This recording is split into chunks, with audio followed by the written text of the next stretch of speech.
Now joining us for further discussion on the passing of the former president, we have with us Mr. Jide Ojo, Public Affairs Analyst. Mr. Jide Ojo, you're welcome. Thank you very much for joining us.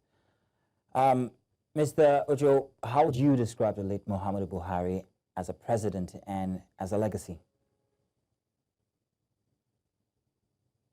Well, as was said in that your vox pop, he played his own role and he did very well.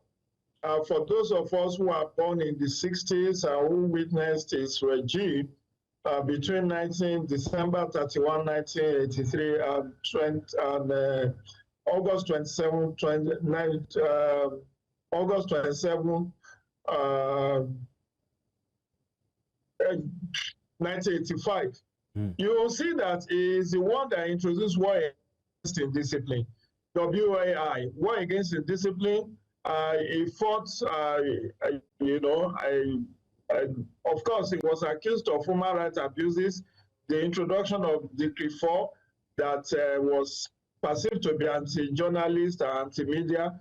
But when you fast-track the fact that this is a man that has contributed immensely to public service, from when he was the military administrator in Northeast Nigeria in the 70s to when he became the Minister of Petroleum Resources, to when he became the chairman of Petroleum Trust Fund, to when he fought for the presidency of Nigeria on 4 different occasions, 2003, 2007, 2011, before he now won in 2015. You will see that it's a man that has left his footprint in the sands of time. He was a giant killer. He made record as the first Nigerian to defeat an incumbent president. It is unprecedented.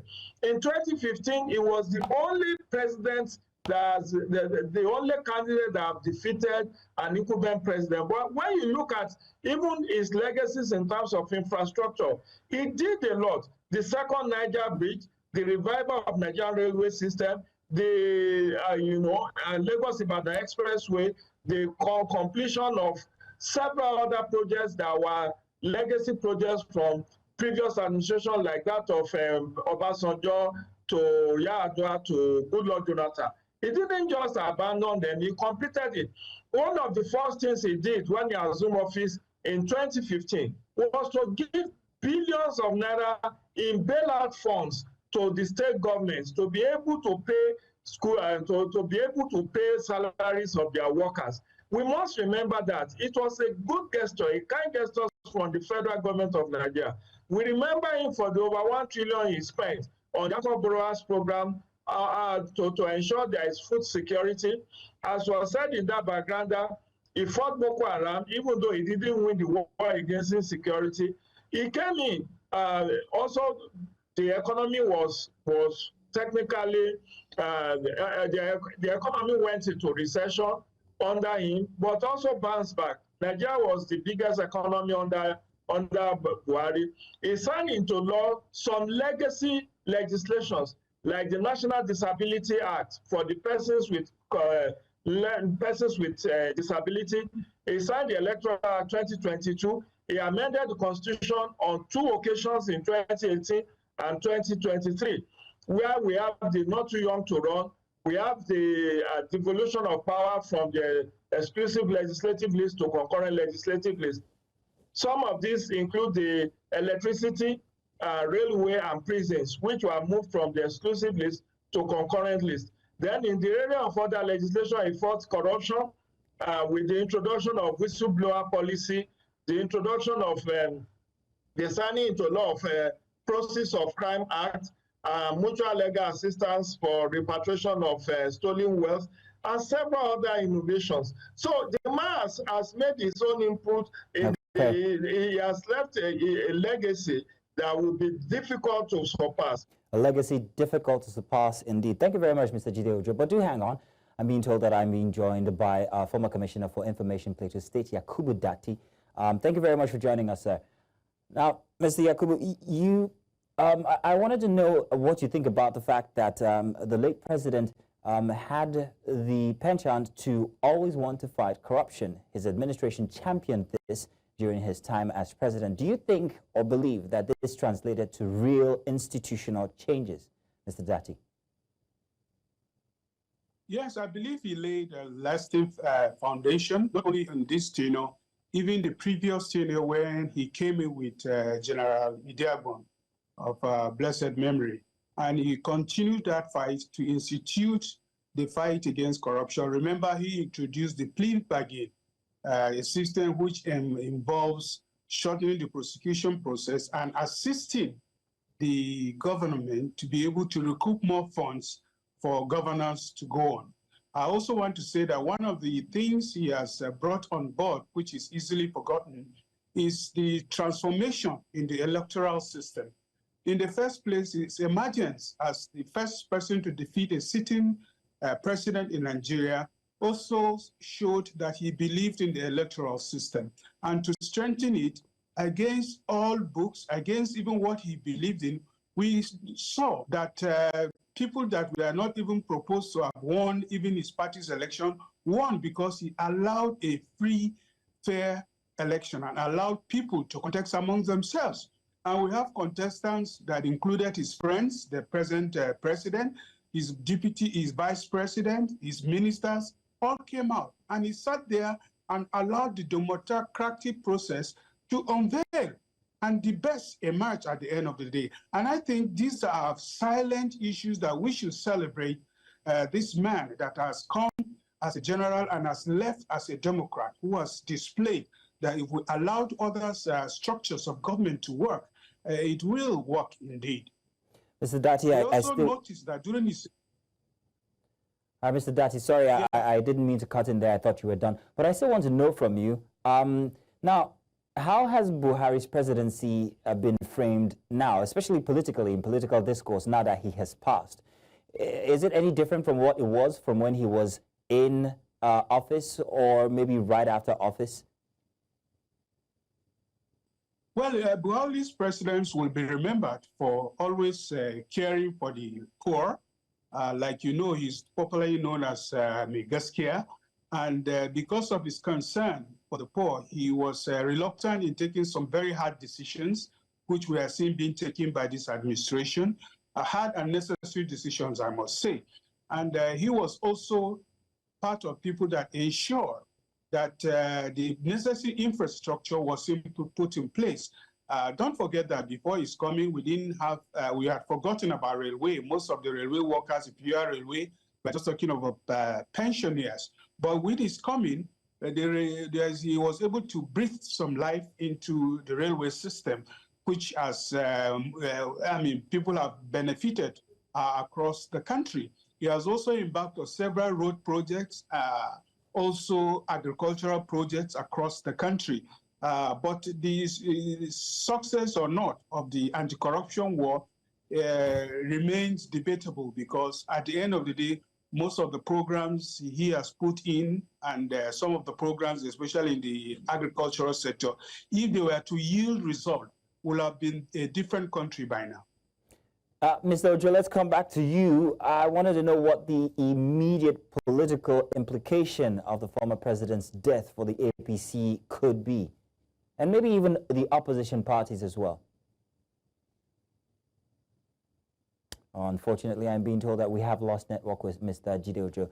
Mr. Yakubu Dati, I'll have to come back to you and ask you that same question regarding the political implications of his death. That's the death of the former President Muhammadu Buhari. What will this be for the APC and, of course, also for other opposition parties?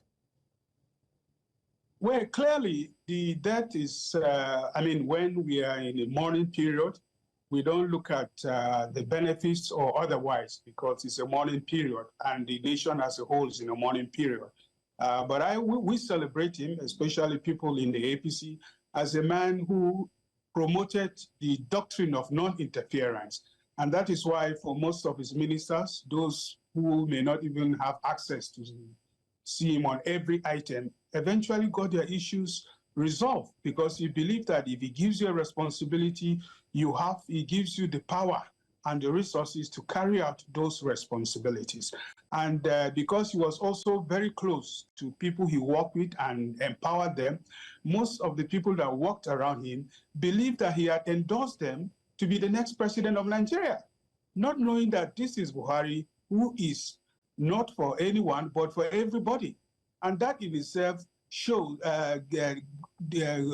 gave impetus to the growth of APC and this unity we see in the multi-party democracy that we practice. And it's because it's to his credit that the party has remained united. It's part of the pool and pool all over the place, while the other parties are falling apart because the discipline that is needed to run a political party that will allow people to express themselves is absent. But in the party he left behind, he left the party that enthroned democracy, that operated in a system where he allowed everybody to operate his view irrespective of party. And we're seeing that in the way the present government is operating under President Tinubu. And that is why with all the benefits of the removal of subsidy, the increment in money that is coming in, he's distributing it across all the states without discrimination. Because at the end of the day, he believes that Nigeria is paramount. And what affects Nigeria, what affects any part of Nigeria, affects every part of Nigeria. And we're happy that President Bola Tinubu is continuing with this legacy of transparency, of governance, and ensuring that every part of the country is carried along. Thank you very much, Mr. Yakubu Dati. Mr. Jide Ojo joins us back again. Mr. Jide, you went off for a minute there, but I do have one last question for you. And while we are seeing people celebrating the life of the late President Muhammadu Buhari, we've also seen pockets of people who actually are celebrating his death. So I was wondering how this narrative, or how this plays into the narrative of his legacy that he leaves behind. Some people obviously still disgruntled, and other people willing to forgive and even praise his efforts as the president.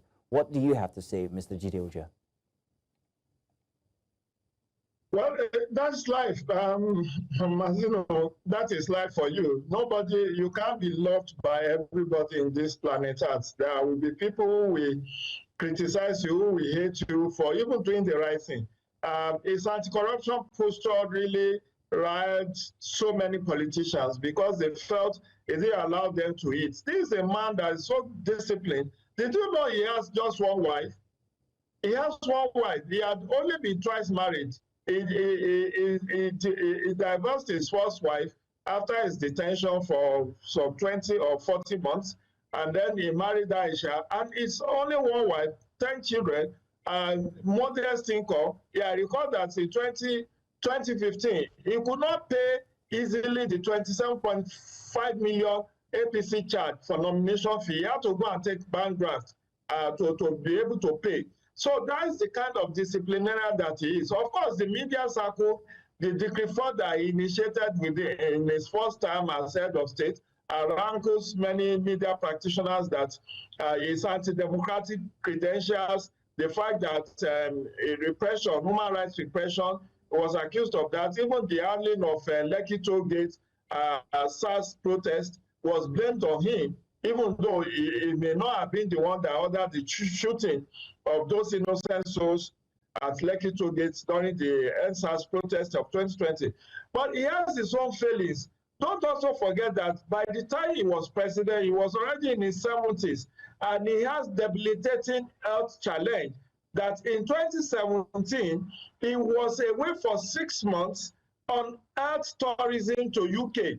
In fact, that was the only time I recall that he had to allow the Yemi Osinbajo, Professor Yemi Osinbajo, as his acting president, because he was away on medical leave.